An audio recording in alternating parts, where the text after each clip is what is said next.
ভারতীয় সেনা প্রশিক্ষণ কেন্দ্র ঘুরে দেখলেন প্রতিরক্ষা মন্ত্রী রাজনাথ সিং। প্রশিক্ষণ নেওয়া পড়ুয়াদের শুটিং এর পাঠ দিলেন তিনি। গত রবিবারই 3টি ভারতীয় সেনা প্রশিক্ষণ কেন্দ্র পরিদর্শনে যান রাজনাথ সিং। সেখানে গিয়ে প্রশিক্ষক ও প্রশিক্ষণ নেওয়া ছাত্রদের সঙ্গে দেখা করেন তিনি। এদিন তার সঙ্গে ছিলেন আর্মি স্টাফ জেনারেলের প্রধান উপেন্দ্র দ্বিবেদী সহ সেনাবাহিনীর অন্যান্য অফিসাররা। এদিন সেনা কর্মীদের সামরিক কৌশলে দক্ষ করে তুলতে প্রশিক্ষণ প্রতিষ্ঠানের মূল্যবান অবদানেরও প্রশংসা করেন রাজনাথ সিং। ভারতীয় সেনা প্রশিক্ষণ কেন্দ্র পরিদর্শনের পর advanced incubation and research centre এবং ইনফ্যান্ট্রি মিউজিয়ামও পরিদর্শন করেন ভারতের প্রতিরক্ষা মন্ত্রী। গত কয়েক বছরে ভারত দ্রুত তার সামরিক শক্তিকে শক্তিশালী করেছে।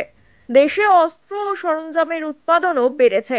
প্রতিরক্ষা মন্ত্রী রাজনাথ সিং বলেছেন যে গত এক দশকে প্রতিরক্ষা সংক্রান্ত রফতানি প্রায় 2000 কোটি টাকা থেকে 21,000 কোটি টাকা বেড়েছে।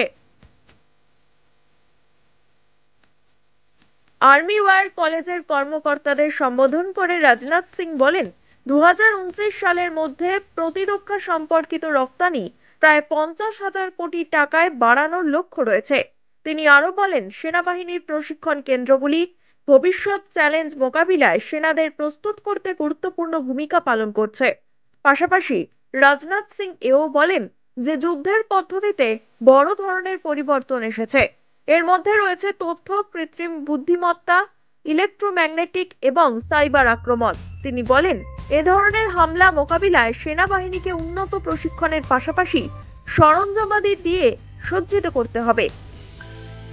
এসবের মাঝেই আবার ভারতীয় সেনাকে সতর্ক করেন প্রতিরক্ষা মন্ত্রী Rajnath Singh.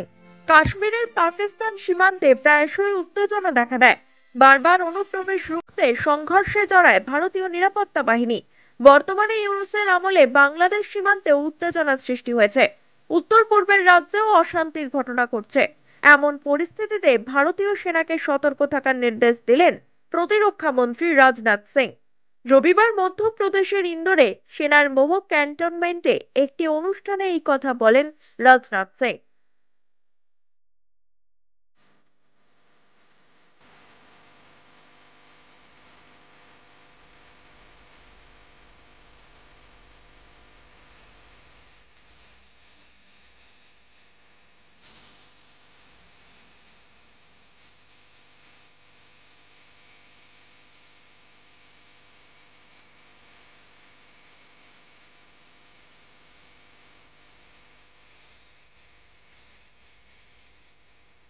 Bureau report, one India Bangla.